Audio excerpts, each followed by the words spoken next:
Welcome to DEECET. ఈ వీడియోలో మనం ఇండియాకి ఆఫ్రికాకి మధ్య ఉన్నటువంటి సంబంధాలను డిస్కస్ చేసుకోబోతూ ఉన్నాం. మీరు నమ్ముతారా?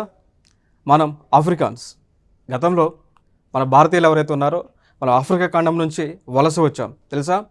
ఒకరం కాదు, అందరం. సో మన భారత భూభాగం ఏదైతే ఉందో మనం ఆఫ్రికా దేశం నుంచి అంటే ఆఫ్రికా కాంటినెంట్ నుంచి వలస రావడం జరిగింది. తెలుసా మీకు? ఎట్లనో చూద్దాం ఇక్కడ. సో వీఆర్ ఆల్ బిఫోర్ ఇప్పుడు ఇండియన్స్ మనం గతంలో we belongs to Africa continent. So ప్రస్తుతం అయితే మ్యాప్ ఈ విధంగా ఉంది చూడండి. ఇది భారతదేశం, ఇది ఆఫ్రికా. మనం ఇప్పుడు ఇండియా ఇక్కడ ఏదైతే ఉందో ఇది ఆఫ్రికా ఖండం నుంచి ఇక్కడికి వలస వచ్చింది. ఎట్లానో చూద్దామా? దీనికి ముందు ఒక థియరీ మనం తెలుసుకోవాల్సి ఉంటుంది. సో జర్మన్ దేశానికి చెందినటువంటి ఆల్ఫ్రెడ్ నోబెల్, ఆల్ఫ్రెడ్ వెజనర్ అనేటువంటి ఒక జియాలజిస్ట్ ఈయన ఒక థియరీని ఇంట్రడ్యూస్ చేశారు. సిద్ధాంతాన్ని ఇంట్రడ్యూస్ చేశారు. దానినే మనం ఏమంటాము అంటే డ్రిఫ్ట్ థియరీ అంటాం. సో కాంటినెంటల్ ఏమని పిలుస్తూ ఉంటామంటే కాంటినెంటల్ డ్రిఫ్ట్ థియరీగా పిలుస్తూ ఉంటాం. సో డ్రిఫ్ట్ థియరీ అండి.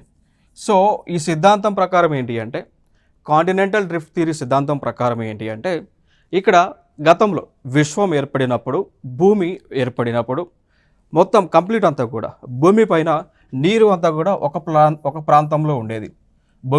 భూమి ఏర్పడినప్పుడు నీరు అంతా కూడా ఒక ప్రాంతంలో ఉండేది. దాని తర్వాత ల్యాండ్ ఏరియా, సో లైక్ భూమి అనండి. సో భూమి అంతా కూడా ఒక ముద్దగా ఉండేది. ఇప్పుడు మీరు చూడండి, ఇదంతా కూడా భూమి, ల్యాండ్ ఏరియా, ఇవే కాంటినెంట్స్. ఇప్పుడు సో ఇప్పుడైతే ప్రస్తుతం అయితే ఈ విధంగా ఉంది.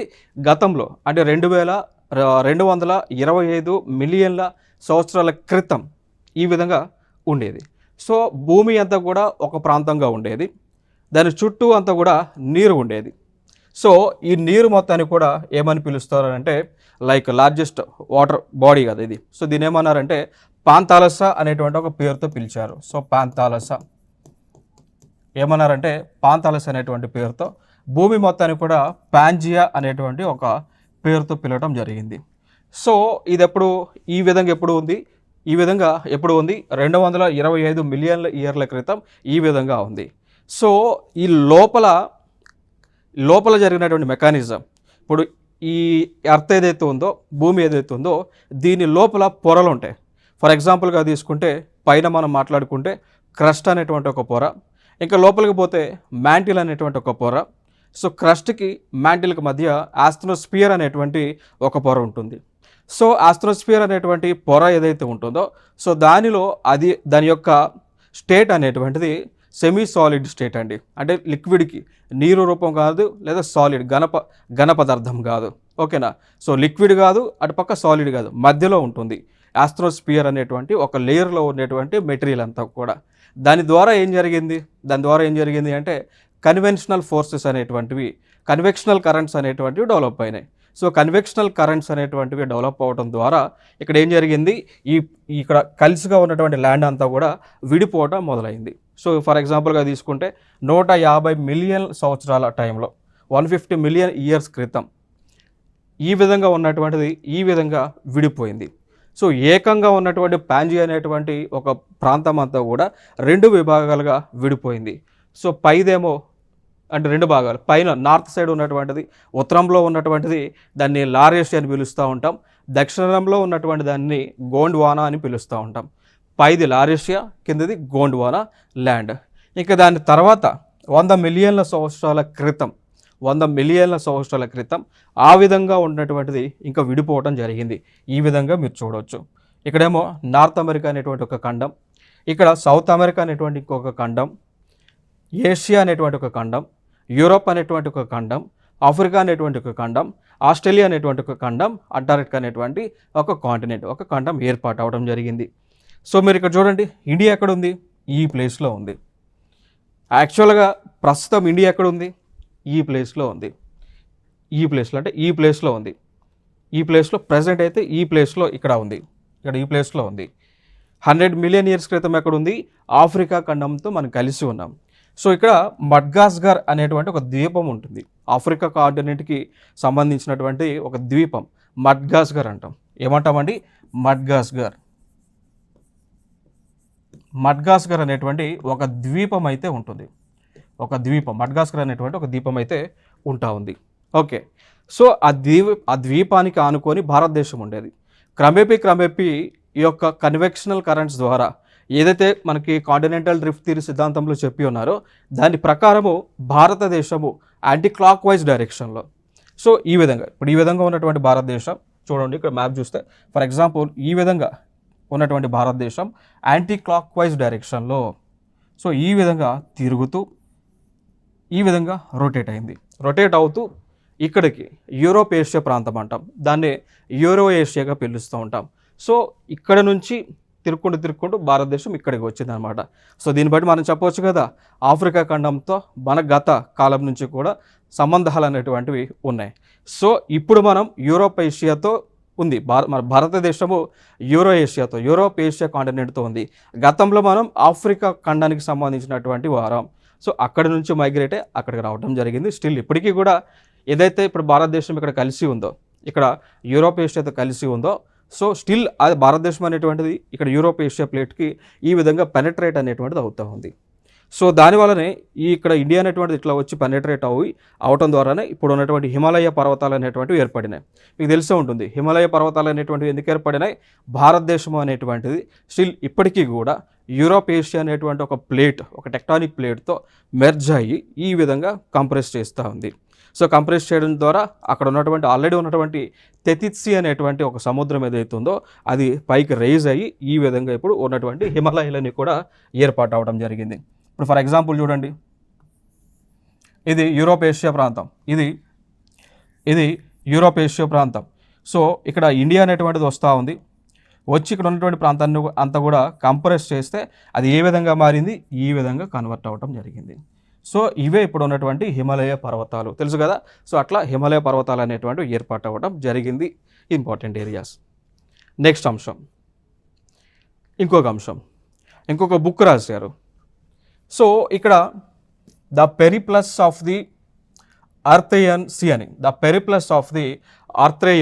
అనేటువంటి ఒక బుక్ని అయితే రాయటం జరిగింది. సో ఈ బుక్ని రాసింది 68 ADలో, సో 68 ADలో అండి.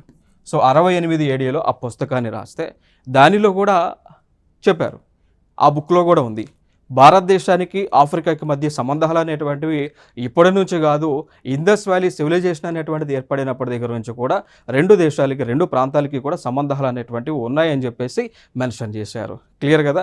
సో ఈ యొక్క ఇండస్ వ్యాలీ సివిలైజేషన్ అనేటువంటిది దాదాపుగా మనం చూసుకున్నట్లయితే 2500 BC నుంచి మొదలుకొని 2000 BC మధ్య వరకు కూడా ఈ యొక్క ఇండస్ వ్యాలీ సివిలైజేషన్, సో సింధు లోయ నాగరికత అంటాం. ఏమని పిలుస్తామండి, సింధు లోయ నాగరికత.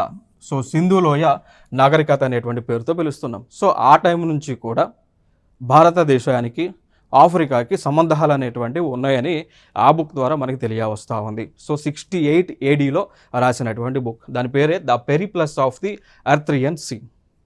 నెక్స్ట్ అంశం, ఇంకొక అంశం. సో అది ఇండస్ వ్యాలీ సివిలైజేషన్ నుంచి సంబంధాలు. మహాత్మా గాంధీ గారి దగ్గర నుంచి కూడా మళ్ళీ ఆఫ్రికాకి భారతదేశానికి యొక్క సంబంధాలు అనేటువంటివి కంటిన్యూ అవుతూ వస్తున్నాయి. ఫర్ ఎగ్జాంపుల్ అక్టోబర్ 2, 1989లో అక్టోబర్ 2న, సో అక్టోబర్ 2న జన్మించినటువంటి మహాత్మా గాంధీ గారు పోర్బందర్, గుజరాత్ రాష్ట్రంలో జన్మించారు. సో ఆయన బారిస్టర్ అంటే లా కోర్స్ చదివిన తర్వాత ప్రాక్టీస్ కోసం, అంటే కేసుకు సంబంధించి ప్రాక్టీస్ కోసం ఆయన సౌత్ ఆఫ్రికా దేశానికి వెళ్ళటం జరిగింది. సో ఆయన సౌత్ ఆఫ్రికా దేశానికి వెళ్ళిన తర్వాత అక్కడ తన క్లయింట్కి సంబంధించి కేసు వాదిస్తూనే ఆయన అక్కడ ఆ దేశంలో ఉన్నటువంటి పరిస్థితులకు సంబంధించి అర్థం చేసుకొని, ఆ దేశంలో అప్పటికే బ్రిటిష్ వాళ్ళు సౌత్ ఆఫ్రికాని పరిపాలిస్తూ ఉన్నారు. సో బ్రిటిష్ వాళ్ళు చేసేటువంటి ఈ యొక్క ఏవైతే ఈవిల్ థింగ్స్ ఏమైతే ఉన్నాయో, సో అంటే ప్రజలను హింసించడం, సో వారిని బానిసలుగా చేసుకొని చేసి వారికి కావాల్సినటువంటి వారితో ఎక్కువగా పనిచేయించుకొని వారికి ఇవ్వాల్సినటువంటి అమౌంట్ అనేటువంటిది, సాలరీస్ అనేటువంటివి ఇవ్వకుండా ఏ విధంగా లైక్ ఆ దేశంలో ఉన్నటువంటి ప్రజలను హింసిస్తూ ఉన్నారో అక్కడ ఉన్నటువంటి సిచ్యువేషన్ అంతా కూడా మహాత్మా గాంధీ గారు అర్థం చేసుకోవడం జరిగింది. అర్థం చేసుకొని సౌత్ ఆఫ్రికా ప్రజలకు సపోర్ట్గా బ్రిటిష్ వాళ్ళకి వ్యతిరేకంగా అక్కడ ఫ్రీడమ్ మూమెంట్స్ అనేటువంటివి ఆయన స్టార్ట్ చేయడం జరిగింది. సో దానిలో భాగంగా చూసుకున్నా కూడా సౌత్ ఆఫ్రికాలో మోహన్ దాస్ కరమ్చంద్ గాంధీ గారు ఇండియన్ నేషనల్ కాంగ్రెస్ అనేటువంటి ఒక పార్టీని కూడా స్థాపించడం జరిగింది. సో చూడవచ్చు మీరు ఇండియన్ నేషనల్ కాంగ్రెస్ అనేటువంటిది మహాత్మా గాంధీ గారు ఏ దేశంలో స్థాపించినటువంటి పార్టీ, సౌత్ ఆఫ్రికాలో స్థాపించినటువంటి పార్టీ. సో దేనికి సంబంధించింది, సౌత్ ఆఫ్రికా దేశానికి స్వతంత్రం తీసుకొచ్చేటువంటి ఉద్దేశంతో, సౌత్ ఆఫ్రికా దేశంలో బ్రిటిష్ వాళ్ళని పారదోలేటువంటి ఒక ఉద్దేశంతో ఏర్పాటు చేసినటువంటి పార్టీ అండి. ఇక దాని తర్వాత అక్కడ వారికి ఆ యొక్క ఫ్రీడమ్ అనేటువంటిది వచ్చిన తర్వాత సౌత్ ఆఫ్రికా దేశంలో వారి హక్కులు భంగం కలగకుండా వారి హక్కులు వారికి సంక్రమించే విధంగా ఆయన అక్కడ కార్యక్రమాలు చేసిన తర్వాత తిరిగి మహాత్మా గాంధీ గారు భారతదేశానికి తిరిగి రావడం జరిగింది. సో అది ఏ రోజున అన్నప్పుడు కూడా జనవరి 9న 1915లో జనవరి 9, 1915లో మహాత్మా గాంధీ గారు భారతదేశానికి తిరిగి వచ్చారు. దాన్ని ఒక డేగా కూడా మనం ఇప్పుడు సెలబ్రేట్ చేస్తూ ఉన్నాం. దాన్ని ప్రవాస భారతీయ దినోత్సవం అంటాం. ప్రవాసీ భారతీయ దినోత్సవం, లేదు అంటే డే, దినోత్సవమైనా డే అయినా మీ ఇష్టం. సో ప్రవాసీ భారతీయ దినోత్సవాన్ని మనకి మహాత్మా గాంధీ గారు సౌత్ ఆఫ్రికా నుంచి తిరిగి వచ్చినటువంటి వేళ లైక్ జనవరి 9, 1915లో తిరిగి వచ్చారు. సో దానికి గుర్తుగా మన భారతదేశంలో ప్రవాసీ భారతీయ దినోత్సవాన్ని సెలబ్రేట్ చేస్తూ ఉన్నాం. సో దీనిలో భాగంగా ఈ రోజున ప్రపంచ దేశాల్లో ఉన్నటువంటి భారతీయులు వారు చేసినటువంటి డెవలప్మెంట్ వర్క్స్ కానీ వారు భారతదేశానికి ఏదైనా సర్వీస్ చేస్తుంటే వారిని గుర్తించమని వారికి అవార్డ్స్ అనేటువంటివి కూడా ప్రతి సంవత్సరం ఇస్తూ ఉన్నాం. సో ఇది ఒక ఇంపార్టెంట్ ఏరియా. నెక్స్ట్ అంశం చూడవచ్చు, ఇక్కడ మహాత్మా గాంధీ తన సత్యాగ్రహ ఉద్యమాన్ని దక్షిణాఫ్రికాలో ప్రారంభించడం జరిగింది. సో ఫస్ట్గా సత్యాగ్రహ అనేటువంటి ఒక ఉద్యమాన్ని మహాత్మా గాంధీ గారు ఏ దేశంలో ప్రారంభించారు, ఏ దేశంలో అండి, సౌత్ ఆఫ్రికా. దానినే దక్షిణాఫ్రికా అని పిలుస్తూ ఉంటాం. సో దక్షిణాఫ్రికాలో ప్రారంభించడం జరిగింది. కారణం ఏంటి అంటే ఈ సౌత్ ఆఫ్రికా కానీ లేదు అంటే ఆఫ్రికా ఖండంలో ఉన్నటువంటి ఈ దేశాలు ఏవైతే ఉన్నాయో ఇవి బ్రిటిష్ వాళ్ళ యొక్క కాలనీస్గా ఉన్నాయి. అంటే బ్రిటిష్ వాళ్ళు ఆ ప్రాంతాన్ని ఆక్రమించి స్వాధీనపరచుకోవడం జరిగింది. అంటే ఏ విధంగా భారతదేశాన్ని బ్రిటిష్ వాళ్ళు దాదాపు 200 సంవత్సరాలకు పైగా పరిపాలించారో, దోచుకున్నారో, ఆక్రమించారో అదేవిధంగా ఈ యొక్క ఆఫ్రికా ఖండాన్ని కూడా బ్రిటిష్ వాళ్ళు దోచుకోవడం, దాచుకునేటువంటి కార్యక్రమాలను చేయడం జరిగింది.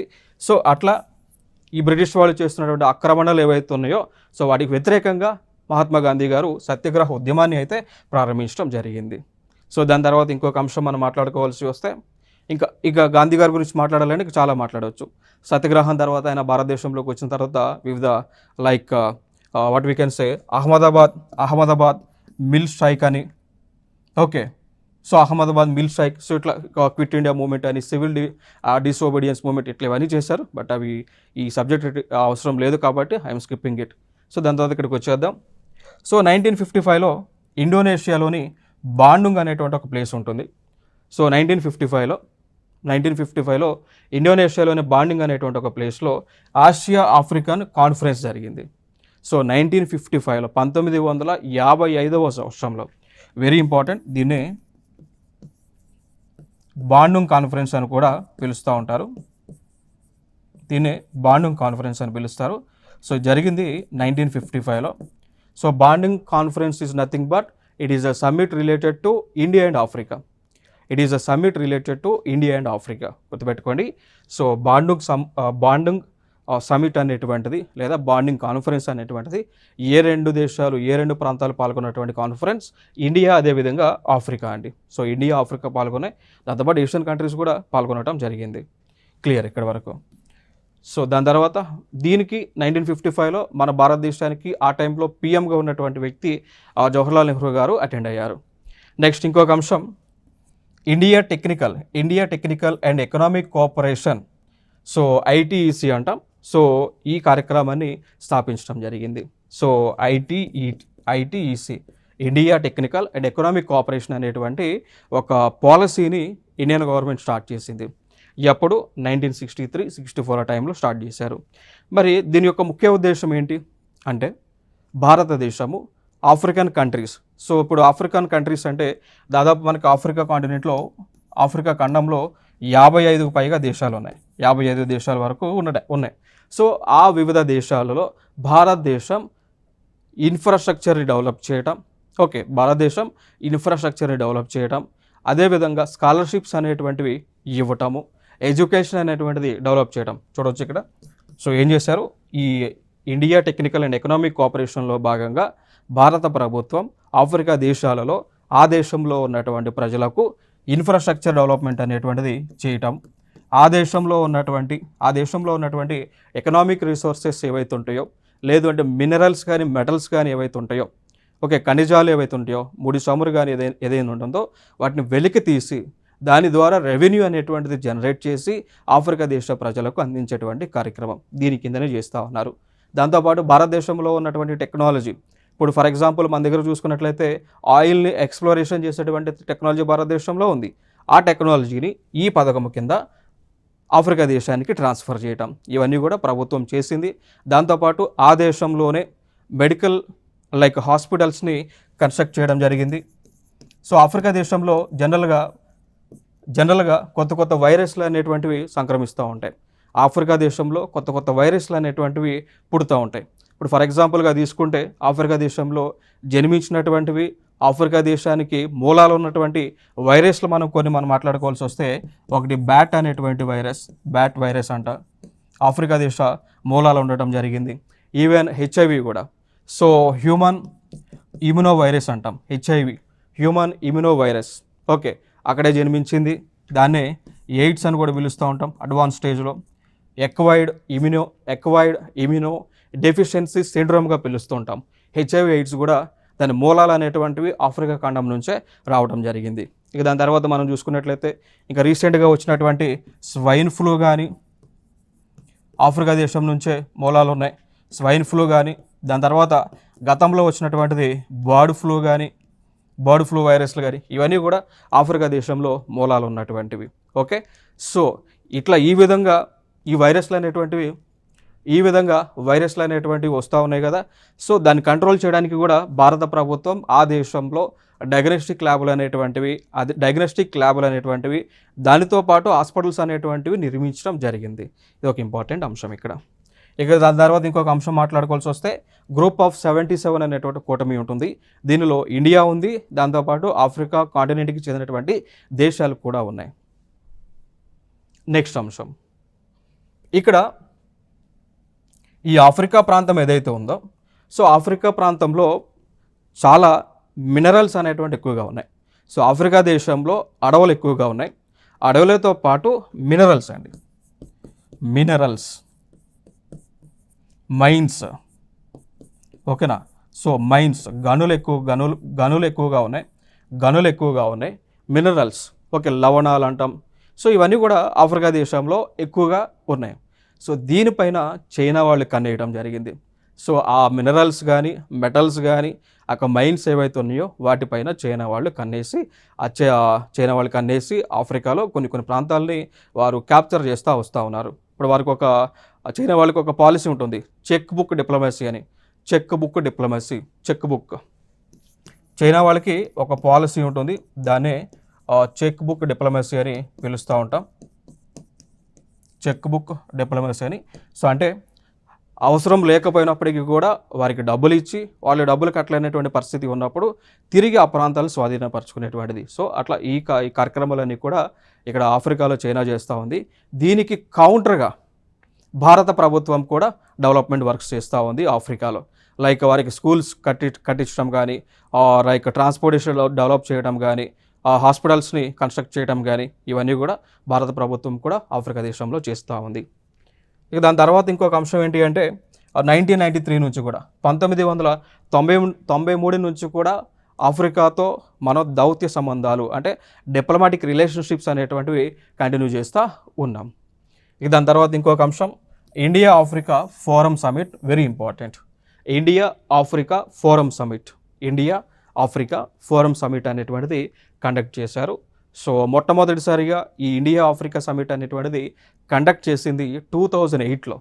సో మీరు చూసుకున్నట్లయితే 8 ఏప్రిల్ 2008లో మొట్టమొదటిసారిగా ఇండియా ఆఫ్రికా ఫోరం సమిట్ అనేటువంటిది జరగడం జరిగింది.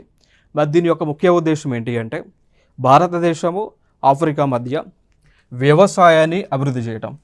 సో భారతదేశంలో ఉన్నటువంటి గ్రీన్ రెవల్యూషన్ అనేటువంటి ఒక అగ్రికల్చర్ టెక్నాలజీ ఏదైతే ఉందో దాన్నే లైక్ హరిత విప్లవం అంటాం. సో గ్రీన్ రెవల్యూషన్లో వాడేటువంటి ఆ మెథడ్స్ ఏవైతే ఉన్నాయో అంటే హరిత విప్లవంలో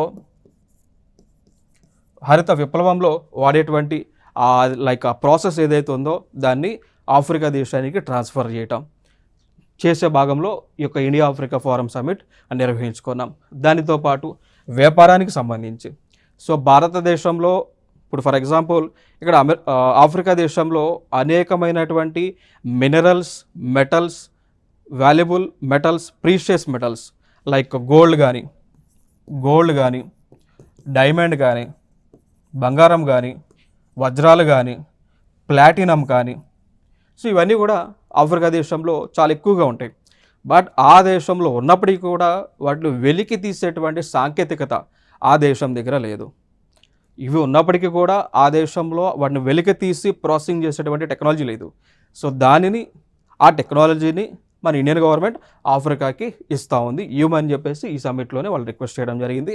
సో దానికి అనుగుణంగా భారత ప్రభుత్వానికి సంబంధించినటువంటి కంపెనీస్ ఆ దేశంలోకి వెళ్ళి ఈ precious metals gold, diamond, platinum లాంటివి వెలికి తీసి మన భారతదేశానికి తీసుకొస్తూ ఉన్నారు. సో ఇక్కడ ప్రాసెసింగ్ చేసి మళ్ళీ వాటిని జ్యువెలరీస్ రూపంలో ఆ దేశానికి ఇస్తూ ఉన్నారు. ఓకే, సో ఇదొక ఇంపార్టెంట్ ఏరియా.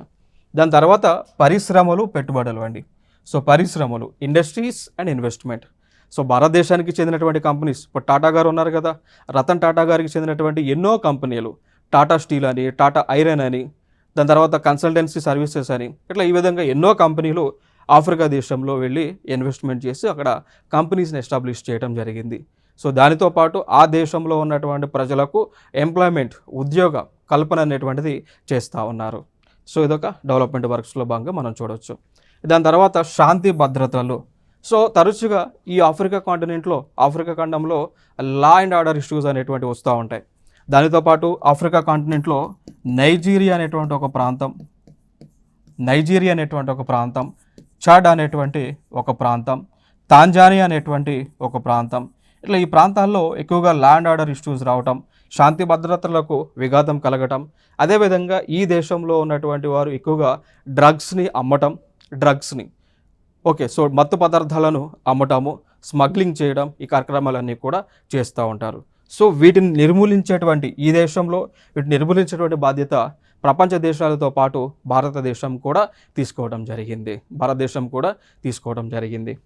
నెక్స్ట్ దాని తర్వాత సుపరిపాలన మరియు పౌర సమాజాన్ని ప్రోత్సహించడం. సో ఆఫ్రికా దేశంలో గుడ్ గవర్నెన్స్, సుపరిపాలన గుడ్ గవర్నెన్స్ని పెంచడము, దాంతోపాటు పౌర సమాజాన్ని, సివిల్ సొసైటీస్ని డెవలప్ చేయడం, వారు మంచిగా ఉండే విధంగా వారిని ఎంకరేజ్ చేసేటువంటి కార్యక్రమాలను కూడా భారతదేశం చేస్తూ ఉంది. సో దీనికి సంబంధించినటువంటి చర్చలు కూడా ఇండియా ఆఫ్రికా ఫోరం సమిట్లో జరగడం జరిగింది. దాని తర్వాత information and communication technology. So మనందరూ తెలుసు information and communication technology is nothing but like development of softwares, development of computers, development of super computers. So ఇవి కూడా మనం ఆ దేశానికి ఈ సమిట్ ద్వారా ట్రాన్స్ఫర్ చేస్తూ ఉన్నాం. నెక్స్ట్ అంశం. సో 2008లో మొట్టమొదటి ఇండియా ఆఫ్రికా ఫోరం సమిట్ అనేటువంటిది జరిగింది. సో జరిగినటువంటి ప్లేస్ కూడా న్యూఢిల్లీ, భారతదేశంలో జరిగింది. దాని తర్వాత సెకండ్ సమిట్ అనేటువంటిది, రెండవ సమిట్ అనేటువంటిది లైక్ 2011లోనే జరిగినటువంటి ప్లేస్ వచ్చి అడిస్ అబాబా, ఇథియోపియా దేశంలో. సో మూడవ సమిట్ జరిగింది 2015లో, మూడవ సమిట్ జరిగింది ఆఫ్రికా ఫోరం సమిట్, అది న్యూఢిల్లీలో జరిగింది. సో ఇప్పటివరకు ఈ మూడే జరిగినాయి. ఫస్ట్దేమో 2008లో జరిగింది, రెండవది 2011లో ఇథియోపియా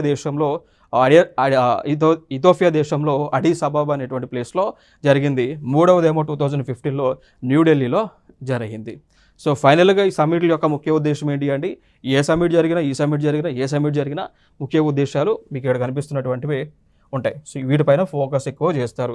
లైక్ వ్యవసాయ రంగాన్ని డెవలప్ చేయడం, లైక్ వాణిజ్యాన్ని డెవలప్ చేయడం, వ్యాపారం, పరిశ్రమలు, ఇండస్ట్రీస్ పెట్టడము, శాంతి భద్రతలను ప్రొటెక్ట్ చేయడం, సుపరిపాలన అందించడం, ప్రోత్సహించడం, అదేవిధంగా ఇన్ఫర్మేషన్ అండ్ కమ్యూనికేషన్ టెక్నాలజీని డెవలప్ చేసేటువంటి కార్యక్రమాలన్నీ కూడా చేస్తూ ఉంటారు. దాని తర్వాత మనం చూసుకున్నట్లయితే ఇంకొక అంశం ఇక్కడ మన భారతదేశం ఆఫ్రికా దేశంలో పెట్టుబడులు పెట్టింది. అదేవిధంగా ఆఫ్రికా దేశ ప్రజల కోసం వారి యొక్క సంక్షేమం కోసం కూడా భారతదేశం వారికి చేయూతనిస్తూ ఉంది. ఇదే క్రమంలో చైనా దేశము పూర్తిగా ఆఫ్రికా ప్రాంతాన్ని కబ్జా చేసి లేదంటే స్వాధీనపరచుకొని లేదు అంటే ఆ దేశంలో ఉన్నటువంటి ముఖ్యమైనటువంటి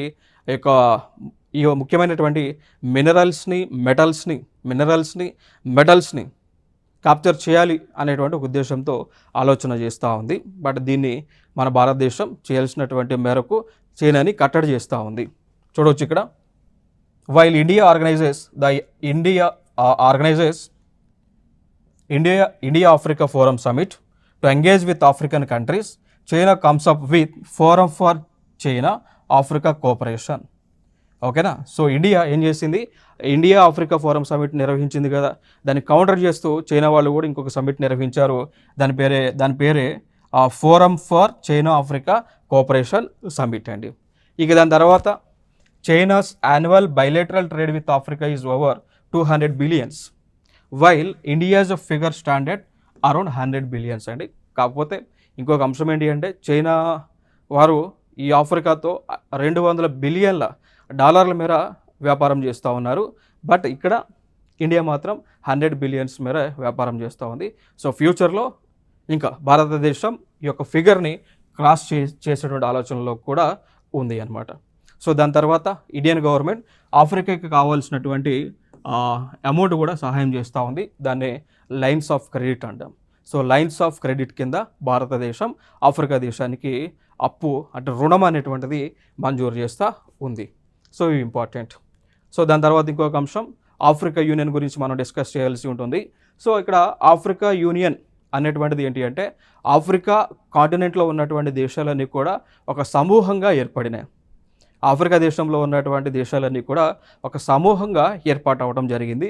అది ఎప్పుడు అన్నప్పుడు లైక్ 25 మే 1963లో అండి. సో మొట్టమొదటిగా వీళ్ళు ఒక యూనియన్ ఏర్పాటు చేసుకున్నారు. దాన్నే ఆర్గనైజేషన్ ఆఫ్ ఆఫ్రికన్ యూనియన్ అనేటువంటి దాన్ని మొట్టమొదటిసారిగా ఏర్పాటు చేసుకున్నారు 25 మే 1963లో.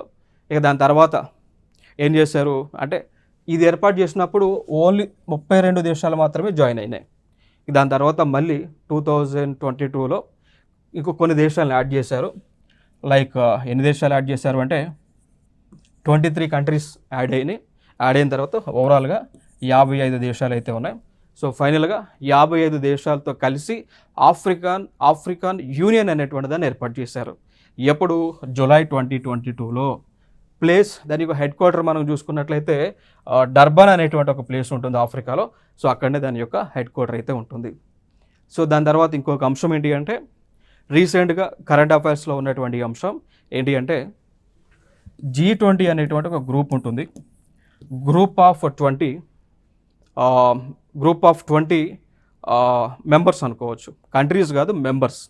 ఓకేనా. సో గ్రూప్ ఆఫ్ 20 అనమాట. సో దీనిలో ఈ G20కి 2023 సంవత్సరానికి కానీ 2023కి అధ్యక్షత వహించినటువంటి దేశం భారత్. సో G20 ఉంది. సో గ్రూప్ ఆఫ్ G20 అంటే is nothing but it is a group of 20 entities which has members as central bank governors and finance ministers అండి.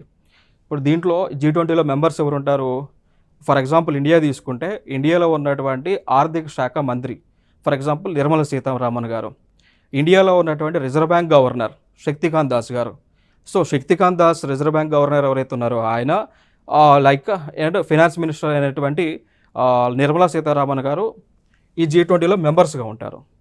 సో ఈ సమ్మిట్ 2023కి సంబంధించి భారతదేశంలో జరగగా భారతదేశం ఒక ప్రపోజల్ పెట్టింది. ఏంటి అంటే G20లోకి ఆఫ్రికా యూనియన్ని జాయిన్ చేసుకోండి అని ప్రపోజల్ పెడితే ప్రపంచ దేశాలన్నీ కూడా ఒప్పుకున్న తర్వాత G20 కాస్త ఏంగా మారింది?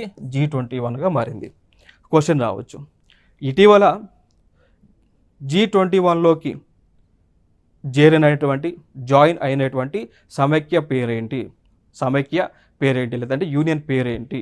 Africa union. So Africa union G20లో 21st ఎంటిటీగా జాయిన్ అయింది. ఇది ఒక అంశాన్ని అయితే గుర్తుపెట్టుకోండి. సో దాని తర్వాత ఇంకా ఫర్దర్గా మనం మాట్లాడుకోవాల్సి వస్తే ఎందుకు ఇండియా ఆఫ్రికాతో సంబంధాలు అనేటువంటివి బలపరచుకోవాలి అనేటువంటి ఒక 10 గైడింగ్ ప్రిన్సిపల్స్ అనేటువంటివి మీకు ఇవ్వడం జరిగింది.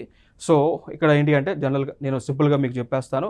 ఆ గైడింగ్ ప్రిన్సిపల్స్ ఏంటి అంటే, ఒకటి, ఆఫ్రికా దేశంలో వనరులు అనేటువంటి ఎక్కువగా ఉన్నాయి. ఒకటి, ఆఫ్రికా దేశంలో రిసోర్సెస్ అంటాం, రిసోర్సెస్. సో ఈ రిసోర్సెస్ కూడా అంటే ఇవి సహజ వనరులు అండి. సో సహజ వనరులు అనేటువంటివి చాలా ఎక్కువగా ఉండడం జరిగింది. సో ఆఫ్రికా దేశంలో ఉన్నటువంటి ఒక డ్రాబ్యాక్ ఏంటి అంటే, ఆ సహజ వనరులు ఎక్కువగా ఉన్నప్పటికీ కూడా వాటిని ఉపయోగించుకునేటువంటి స్తోమత ఆ దేశానికి లేదు. సో ఆ టైంలో భారతదేశంలో టెక్నాలజీ ఉంది కాబట్టి మనం వారికి సపోర్ట్ చేస్తే వారు ఎకనామిక్ పరంగా డెవలప్ అవుతారు. దాంతోపాటు ఇక్కడ ఎక్స్ప్లోర్ చేసినటువంటి మెటీరియల్స్ ఏవైతే ఉన్నాయో అవి మన భారతదేశానికి తీసుకొని మన భారతదేశం డెవలప్మెంట్ కోసం కూడా మనం వాడుకోవచ్చు. సో ఇది ఒక మెయిన్ గైడింగ్ ప్రిన్సిపల్గా మనం పెట్టుకోవచ్చు. దాంతోపాటు ఈ ఆఫ్రికా దేశంలో ఎక్కువగా లా అండ్ ఆర్డర్ ఇష్యూస్ అనేటువంటి ఎక్కువగా ఉంటూ ఉంటాయి. సో వాటిని రిజాల్వ్ చేయవచ్చు, చేసేటువంటి ఒక పాలసీగా చెప్పుకోవచ్చు. క్రైమ్ రేట్ని తగ్గించడం, డ్రగ్ స్మగ్లింగ్ని తగ్గించడం, హ్యూమన్ ట్రాఫికింగ్ని తగ్గించడం, ఇవన్నీ కూడా గైడింగ్ ప్రిన్సిపల్స్గా రెండు దేశాల మధ్య ఉన్నాయండి. సో ఇది ఇండియా ఆఫ్రికాకు సంబంధించినటువంటి సంబంధాలు. దాంతోపాటు ఇప్పుడు మీకు G20 కాస్త G21గా మారింది అన్నాను కదా. సో దానిలో ఉన్నటువంటి దేశాలు ఇవన్నీ కూడా G21లో ఉన్నటువంటి దేశాలు. సో ఇన్ కేస్ మీరు దీన్ని గుర్తుపెట్టుకోవాలి కష్టంగా ఉంది అనుకోండి, మీకు కష్టంగా ఉంది అనుకోండి, దానికి ఒక కోడ్ ఉంటుంది, జ్యూస్ అని, GF అని. లైక్ G20లో ఉన్నటువంటి దేశాలు జపాన్ కానీ, యునైటెడ్ స్టేట్స్ ఆఫ్ అమెరికా కానీ, దాని తర్వాత ఇటలీ కానీ, కెనడా కానీ, దాని తర్వాత UK అంటే ఇంగ్లాండ్ కానీ, దాని తర్వాత జర్మనీ కానీ, ఫ్రాన్స్ కానీ, దీనికి తోడు రష్యా, దీనికి తోడు టర్కీ, యూరోపియన్ యూనియన్, అర్జెంటీనా,